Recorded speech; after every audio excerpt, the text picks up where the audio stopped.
Update. Αγαπητοί φίλοι και φίλες, γεια σας. Τα νέα και ειδήσεις του κόσμου μας από το Mistraz News Ελλάς on camera. Η σκοτεινή πλευρά της Ευρώπης εκτίθεται στο φως των καταιγιστικών εξελίξεων. Η Ευρώπη αλλάζει πρόσωπο, όχι με τη βούληση των λαών της, αλλά μέσα από αποφάσεις που λαμβάνονται πίσω από κλειστές πόρτες στις Βρυξέλλες. Ο Ευρωβουλευτής από το Λουξεμβούργο, ο Φερνάρτ Καρτιζέ, ρίχνει φως σε μια πραγματικότητα που πολλοί υποψιάζονται, αλλά λίγοι θα τολμούσαν να πούν ανοιχτά. Η Ευρωπαϊκή Ένωση επιχειρεί μια σιωπηλή μετατροπή της σε υπερκράτος εξουσίας με τελικό στόχο τη δημιουργία ευρωστρατού 100.000 ανδρών. Δεν πρόκειται για απλή αμυντική συνεργασία. Σύμφωνα με τον Καρτιζέ, η διαδικασία στερείται νομικού πλαισίου, παραβιάζει τις ιδρυτικές συνθήκες και καταπατά την εθνική κυριαρχία κρατών που έχουν θεσμικά κατοχυρωμένη ουδετερότητα. Η Ευρωπαϊκή Ένωση από ένωση κρατών μετατρέπεται σε μηχανισμό ελέγχου, υπέρβαση εξουσιών από το κοινό χρέος στο στρατό. Και δηλαδή που δεν ξέρω πώς θα τα βγάλουμε πέρα, που αντιμετωπίζαμε τα προβλήματα σαν μια κοινότητα, ξαφνικά μιλάμε για μια άλλη Ευρώπη. Ο Ευρωβουλευτής, συνεχίζοντας τις καταγγελίες του, καταγγέλει μια διαρκή διολίσθηση εξουσιών, παρεμβάσεις σε υγεία και στέγη που ανήκουν αποκλειστικά στα κράτη. Μην ξεχνάτε τι έχει γίνει εδώ με τα founds, με τα κόκκινα δάνεια κλπ. Και σε όλη την Ευρώπη. Δεν είναι μόνο στην Ελλάδα το φαινόμενο. Και τώρα, στρατός, το τελευταίο προνόμιο της εθνικής κυριαρχίας. Φτιάξαμε το Δουνουτού, φτιάξαμε τα founds. Τώρα μένει και ένα στρατός να μην χάνουμε χρόνο. Στέλνουμε το στρατό να καθαρίζει. Κάπου εκεί πάει το πράγμα. Όταν μια ένωση αρχίζει να ελέγχει το χρήμα, την πληροφορία και τα όπλα, τότε δεν μιλάμε πια για συνεργασία, αλλά για εξουσία. Η απόλυτη δικτατορία. Έλεγχος κοινωνικών δικτύων, όχι για προστασία, αλλά για σιωπή. Σύμφωνα με τον Καρτιζέ, η λογοκρισία στα social media δεν είναι τυχαία. Είναι εργαλείο συγκάλυψης. Η Ευρωπαϊκή Ένωση γνωρίζει ότι η πραγματική μάχη δεν δίνεται στα κοινοβούλια, αλλά στην κοινή γνώμη. Γι' αυτό και επιχειρεί τη ρύθμιση των αλγορίθμων στα social media, τον έλεγχο του περιεχομένου. Όσοι ασχολούνται με αυτά θα γνωρίζουν. Φήμωση αντισυστημικών φωνών, και αλλή μόνο αν αυτά που λες δεν αρέσουν στον αλγόριθμο. Όχι για να προστατέψει βέβαια τη δημοκρατία, αλλά για να μην αποκαλυφθεί το μέγεθος της αυθαιρεσίας. Ευρωστρατός 100.000 ανδρών που θα αντικαταστήσει τις Ηνωμένες Πολιτείες, διότι όπως ξέρετε οι Ηνωμένες Πολιτείες από χώρα παγκόσμιος ηγέτης, παγκόσμιος κυρίαρχος, σιγά σιγά έχει αρχίσει και μαζεύεται στα δικά της, να πάρουμε την Γρυλανδία, να μεγαλώσουμε τα σύνορα, το ΝΑΤΟ δεν είναι καλό κλπ. Η πρόταση λοιπόν ήρθε επίσημα από τον Επίτροπο Άμυνας Άντριους Κάμπιλους και στόχος είναι να αντικατασταθούν σταδιακά οι αμερικανικές δυνάμεις στην Ευρώπη. Όμως ακόμα και στο εσωτερικό της Ευρωπαϊκής Ένωσης υπάρχουν αντιδράσεις. Η ύπατη εκπρόσωπος η Κάγια Κάλλας παραδέχτηκε ότι το σχέδιο είναι πολιτικά και πρακτικά ανεφάρμοστο. Με απλά λόγια, θέλουν στρατό χωρίς ενιαία εξωτερική πολιτική, χωρίς κοινό σύνταγμα και χωρίς βέβαια τη συνένεση των λαών. Αυτό που στα αλήθεια θέλουν είναι μια ισχυρή και απόλυτα ελεγχόμενη ιδιωτική αστυνομία που θα δουλεύει για λογαριασμό τους, απαλλαγμένη από το νομικό πλαίσιο που ισχύει στην Ευρωπαϊκή Ένωση. Η άλλο ατμομηχανή της Ευρώπης, περνάμε στη Γερμανία τώρα, δείχνει να έχει εκτροχιαστεί. Η Γερμανία, σύμβολο βιομηχανικής ισχύως και εξαγωγικής υπεροχής, μετρά πλέον απώλειες σχεδόν ενός 3 εκατομμυρίου ευρώ από το 2020 μέχρι σήμερα. Πρόκειται για το μεγαλύτερο οικονομικό πλήγμα της μεταπολεμικής ιστορίας. Σύμφωνα με το Institute of German Economy, IW θα το λέμε από εδώ και πέρα, η συνολική απώλεια πραγματικού ΑΕΠ αγγίζει τα 940 δισεκατομμύρια ευρώ, ενώ μόνο το τελευταίο έτος ευθύνεται για περίπου το 1/4 αυτής της καταστροφής, εξαιτίας της πανδημίας, του πολέμου στην Ουκρανία, των ενεργειακών σοκ και των εμπορικών συγκρούσεων με τη ΣΥΠΑ. Βαθύτερο πλήγμα από κάθε προηγούμενη κρίση. Για πρώτη φορά μάλιστα οι αριθμοί ξεπερνούν ακόμα και τη στασιμότητα του 2001-2004 που έφτασε η ζημιά στα 360 δισεκατομμύρια ευρώ, τη χρηματοπιστωτική κρίση αξιών και θεσμών το 2008-2009 με 525 δισεκατομμύρια ευρώ. Όπως δηλώνει ο ερευνητής του IW Μίκαελ Κρόμλινγκ, η τρέχουσα δεκαετία ξεπερνά κάθε προηγούμενο σε οικονομικό κόστος και βάθος προσαρμογής. Αναεργαζόμενο η απώλεια ξεπερνάει τις 20.000 ευρώ. Φαντάζεστε τόσα εκατομμύρια εργαζόμενοι στη Γερμανία από 20.000 ο καθένας. Τι γιορτή έρχεται. Επίσης, αυτό που δεν κατάλαβα, οι σοφοί της Ευρώπης, εκτός και αν είχαν τέτοιο σκοπό βέβαια, δεν μπορούσαν να καταλάβουν ότι μέσα σε μια τόσο δύσκολη εποχή από το 2000 και ένθεν, τι τον θέλαμε τον πόλεμο στην Ουκρανία. Δεν μας φτάνανε οι πανδημίες, δεν μας φτάνανε οι οικονομικές κρίσεις του 8, του 4 και άλλα πολλά. Η αύξηση της τιμής της ενέργειας. Τέλος πάντων, το Made in Germany παίρνει πόδια από τη Γερμανία, μεταναστεύει. Το πιο ανησυχητικό δεν είναι τα νούμερα, δηλαδή τι χάσανε, πόσα, 1-3 μέσα κλπ. Είναι η φυγή της ίδιας της βιομηχανίας, γιατί οι ζημιές, άμα έχεις βιομηχανία, φτιάχνονται, καλύπτονται. Άμα δεν έχεις.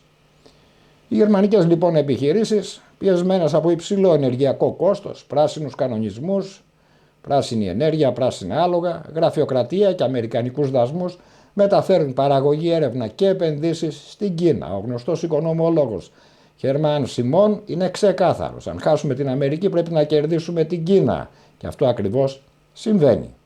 Το 92% των γερμανικών επιχειρήσεων στην Κίνα δηλώνει ότι θα συνεχίσει και θα αυξήσει την παρουσία του. Οι επενδύσεις εστιάζονται κυρίως σε ηλεκτρικά οχήματα, τεχνητή νοημοσύνη, λογισμικό, research και development και άλλα τέτοια. Η Γερμανία πλέον μαθαίνει τεχνολογία από την Κίνα, αντί να τη διδάσκει. Οι καιροί αλλάζουν.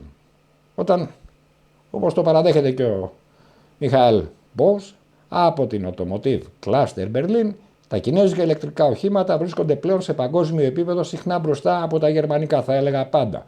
Στο εσωτερικό της χώρας οι βιομήχανοι μιλούν ανοιχτά για αδιέξοδο, καταγγέλουν ενεργειακή αυτοκτονία, πράσινη υπερρύθμιση και πολιτικές αποφάσεις αποκομμένες από την πραγματική οικονομία. Το αποτέλεσμα, η παραγωγή φεύγει, οι θέσεις εργασίας φεύγουν, το κεφάλαιο φεύγει και αυτό. Μένουν μόνο χρέη και κανόνες. Η Γερμανία δεν χάνει απλώς χρήματα, χάνει ρόλο, ισχύ και μέλλον. Το Made in Germany δεν καταραίει από εξωτερικούς εχθρούς, αλλά από εσωτερικές πολιτικές επιλογές. Και ίσως αυτή είναι η πιο πικρή αλήθεια. Η μεγαλύτερη βιομηχανική δύναμη της Ευρώπης μετατρέπεται σε πελάτη της Ασίας. Όχι επειδή δεν μπορεί, αλλά επειδή δεν της επιτρέπεται πια να είναι αυτό που ήταν. Η οικονομική σκηνή στην Ουκρανία σκοτεινιάζει επικίνδυνα. Όχι από βόμβες αυτή τη φορά, αλλά από αριθμούς, από ισολογισμούς και από υποσχέσεις που δεν τηρήθηκαν. Το Διεθνές Νομισματικό Ταμείο, ο θεσμός που παρουσιάστηκε ως σωσίβιο, φαίνεται πλέον να μετατρέπεται σε βαρύδι. Το πρόγραμμα χρηματοδότησης κινδυνεύει να διακοπεί, η επόμενη δόση παγώνει και το ουκρανικό δημόσιο φλερτάρει ανοιχτά με αντιστάση πληρωμών.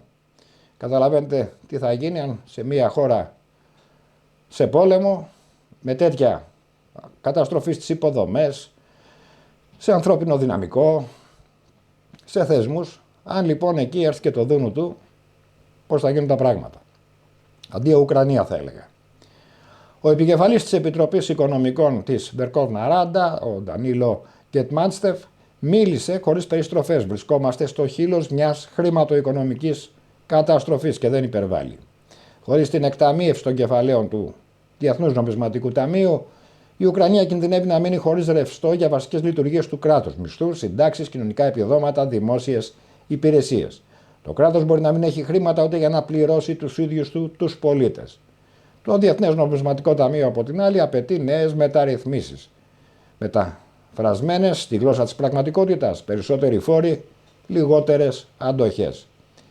Η Βερκόβνα Ράντα όμως δεν κατάφερε να περάσει τους απαραίτητους νόμους. Το πολιτικό σύστημα μπλοκάρει, η κοινωνία εξαντλείται. Το Ταμείο παραμένει ανέντατο. Η λύση που συζητείται είναι μία: φορολογική ασφυξία για να καλυφθούν οι απαιτήσεις των δανειστών, δηλαδή να πληρώσει ξανά ο λαός για μία κρίση που δεν δημιούργησε. Όταν το δούνο του φεύγει, μένει το κενό. Ιστορικά, όπου αποχωρεί το δούνο του, αφήνει πίσω του τρία πράγματα: χρέος, λιτότητα και κοινωνική αποσύνθεση. Η Ουκρανία βαδίζει ακριβώς σε αυτό το μονοπάτι, όπως βάδισε και η χώρα μας, παλιότερα η Αργεντινή και ένα σωρό άλλα κράτη. Όχι επειδή δεν έχει θυσιαστεί αρκετά η Ουκρανία, αλλά επειδή το μοντέλο δανεισμός με όρους απλώς δεν λειτουργεί σε χώρα με πόλεμο. Εδώ δεν λειτουργεί σε χώρα χωρίς πόλεμο. Το χρήμα τελειώνει, οι απαιτήσεις αυξάνονται και η πραγματική οικονομία καταραίει. Το δούνο του απέτυχε, όπως και στα άλλα κράτη, όχι επικοινωνιακά, αλλά ουσιαστικά. Η Ουκρανία πλέον βρίσκεται μπροστά σε μια σκληρή αλήθεια. ή θα δεχτεί οικονομική κυδαιμονία χωρίς τέλος ή θα βιώσει στάση πληρωμών με απρόβλεπτες κοινωνικές συνέπειες. Και στις δύο περιπτώσεις ο λογαριασμός δεν θα σταλεί στις Βρυξέλλες ή στην Ουάσιγκτον. Θα σταλεί στα σπίτια των απλών ανθρώπων. Θα έλεγα και εγώ από τη μεριά μου, μήπως θα ήταν καλό, αλλά ποιος τη θέλει την Ουκρανία? Να την πάρει εξ ολοκλήρου η Ρωσία, μπας και την αναβαθμίσει με πιο ανθρώπινους όρους και συνθήκες? Λέω τώρα. Η Ευρώπη δεν θέλει να τελειώσει ο πόλεμος στην Ουκρανία, όχι γιατί φοβάται τη Ρωσία, αλλά γιατί ο πόλεμος έχει μετατραπεί σε επένδυση.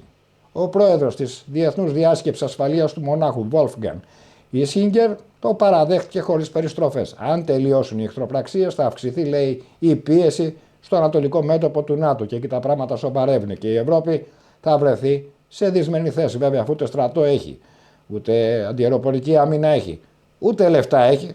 Στα φαγεί όλα η Ουκρανία, η ενέργεια, η πράσινη, η αύξηση των τιμών του πετρελαίου, τα κυρώσεις οικονομικές στη Ρωσία κλπ.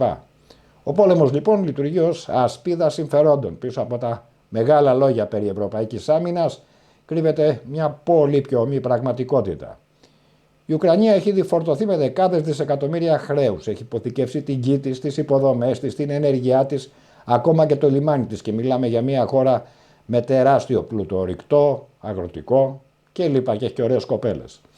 Η Ευρώπη δεν επενδύει πια στην επιβίωση της Ουκρανίας, επενδύει στη διάλυση της επαναγοράς της. Ας είναι καλά η BlackRock εδώ που θα ξέρει τι θα κάνει. Κάθε μήνας πολέμου σημαίνει περισσότερα δάνεια, περισσότερες δεσμεύσεις, περισσότερα συμβόλαια ανοικοδόμησης για δυτικές εταιρείες και στο τέλος μια χώρα οικονομικά νεκρή, χωρίς πραγματική κυριαρχία. Ομολογία κινησμού από το ίδιο το σύστημα τώρα. Ο Ίσνιγκερ δεν μίλησε ως αναλυτής, μίλησε ως εκπρόσωπος ενός μηχανισμού εξουσίας που βλέπει την Ουκρανία όχι ως λαό, αλλά ως γεωπολιτικό οικόπεδο. Αν υπάρξει και χειρία, ο Πούτιν θα συνεχίσει τον εξοπλισμό του, είπε. Αυτό όμως ισχύει πάντα. Οι μεγάλες δυνάμεις εξοπλίζονται σε ειρήνη και σε πόλεμο. Η πραγματική διαφορά είναι αλλού. Σε ειρήνη η Ουκρανία θα μπορούσε να ανασάνει. Σε πόλεμο παραμένει όμηρος χρηματοδοτήσεων. Η Ουκρανία ως νέα απικία χρέους σήμερα μεγάλο μέρος της ουκρανικής οικονομίας ελέγχεται έμεσα από δυτικά funds, τράπεζες και πολυεθνικές. Αύριο μετά τον πόλεμο θα περάσει σε άμεση διαχείριση ανασυγκρότησης. Η Ευρώπη δεν ετοιμάζει ειρήνη, ετοιμάζει εκαθάριση περιουσιακών στοιχείων. Γη, αγροτική παραγωγή, ενέργεια, ορυκτά, μεταφορές, όλα στη λίστα. Και ο ουκρανικός λαός καταδικασμένος σε δεκαετίες φτώχειας για να εξοφλήσει ένα πόλεμο που δεν αποφάσισε. Τώρα θα μου πείτε, ο λαός αντέχει, εδώ διαλύθηκε η Σοβιετική Ένωση, η παλαιποτέ Σοβιετική Ένωση και σήμερα έχουμε τη Ρωσία που έχουμε. Δεν λέω θαύματα γίνονται, αλλά με πολύ υδρότα, πολύ πόνο και πολύ δάκρυ. Όταν οι Ευρωπαίοι αξιωματούχοι δηλώνουν ότι δεν τους συμφέρει να τελειώσει ο πόλεμος, δεν μιλούν για ασφάλεια, μιλούν για ισχύ, χρήμα και έλεγχο. Η Ουκρανία δεν αντιμετωπίζεται πια ως σύμμαχος, αντιμετωπίζεται ως λογιστικό φύλλο και όσο συνεχίζεται ο πόλεμος, τόσο πλησιάζει η στιγμή που η χώρα θα σωθεί. Στρατιωτικά θα τελειώσει ο πόλεμος, αλλά θα έχει χαθεί ολοκληρωτικά οικονομικά. Περνάμε τώρα εδώ στη γειτονιά μας στα Βαλκάνια. Το 1992, 93 μάλλον, ήμουνα εκεί στο Σαράγεβο, στο Βελιγράδι και έβλεπα τι γινόταν. Ξέρω ότι οι Σέρβοι ορκιστήκανε πως δεν θα επιτρέψουν αυτό να ξαναγίνει και να που νομίζω πως ήρθε η ώρα να το πράξουν. Η Σερβία δεν μιλά πλέον με διπλωματικές διατυπώσεις, μιλάει με ραντάρ, πυράβλους και σιωπηλές μετακινήσεις μονάδων. Η ανάπτυξη των κινέζικων συστημάτων αεράμινας HiQ-22 σε ολόκληρη τη σερβική επικράτεια δεν είναι μια απλή στρατιωτική αναβάθμιση. Είναι μια δήλωση πρόθεσης, ένα μήνυμα πως το Βελιγράδι δεν σκοπεύει να ξαναβρεθεί ποτέ απροστάτευτο στον ουρανό του. Μην ξεχνάμε τι έγινε το 1999 που ρίχνανε οι Αμερικάνοι αβέρτα βόμβες εκεί με απεμπλουτισμένο ουράνιο, τους διαλύσανε τους φουκαριάριδες ακόμα Ιουγκοσλάβους τότε, μετά έγινε ο διαμερισμός. Η 250η ταξιαρχία αεράμινας του Σέρβικου στράτου έχει θέσει τα HiQ-22 σε πλήρη επιχειρησιακή ετοιμότητα με έμφαση στην αντιμετώπιση επιθέσεων από drones, πυράβλους κρούζ και όπλα ακριβίας. Δεν πρόκειται για θεωρητική άσκηση, είναι προσαρμογή στο νέο πρόσωπο του πολέμου, όπου ο εχθρός δεν έρχεται με σμήνη αεροσκοφών, αλλά με σμήνη αλγορίθμων. Τα Χάικιου-22 αντικατέστησαν συστήματα σοβιετικής φιλοσοφίας που είχαν σχεδιαστεί σε εποχές όπου τα τηλέφωνα θεωρούνταν επιστημονική φαντασία. Σήμερα όμως ο πόλεμος διεξάγεται με ηλεκτρονικές παρεμβολές, τεχνητή νοημοσύνη και δίκτυο κεντρική μάχη. Για πρώτη φορά στην ιστορία ένα ευρωπαϊκό κράτος επέλεξε κινέζικο σύστημα αεράμινας μεσαίου βεληνικούς. Αυτό από μόνο του ανατρέπει τη γεωπολιτική πεπατημένη. Η Σερβία δεν ανήκει ούτε πλήρως στη Δύση ούτε πλήρως στην Ανατολή. Κινείται στο ενδιάμεσο κενό ισχύως, εκεί όπου οι μεγάλες δυνάμεις ανταγωνίζονται χωρίς να το παραδέχονται ανοιχτά. Η Μόσχα ήταν το φυσικό σημείο αναφοράς, τα ρώσικα S-300 και S-400 βρίσκονταν στο τραπέζι. Ο ίδιος ο Βούτσιτς, ο πρωθυπουργός, είχε δηλώσει δημόσια το ενδιαφέρον του. Αλλά εκεί παραενέβη η πραγματική δύναμη του σύγχρονου κόσμου. Όχι τα όπλα, οι κυρώσεις.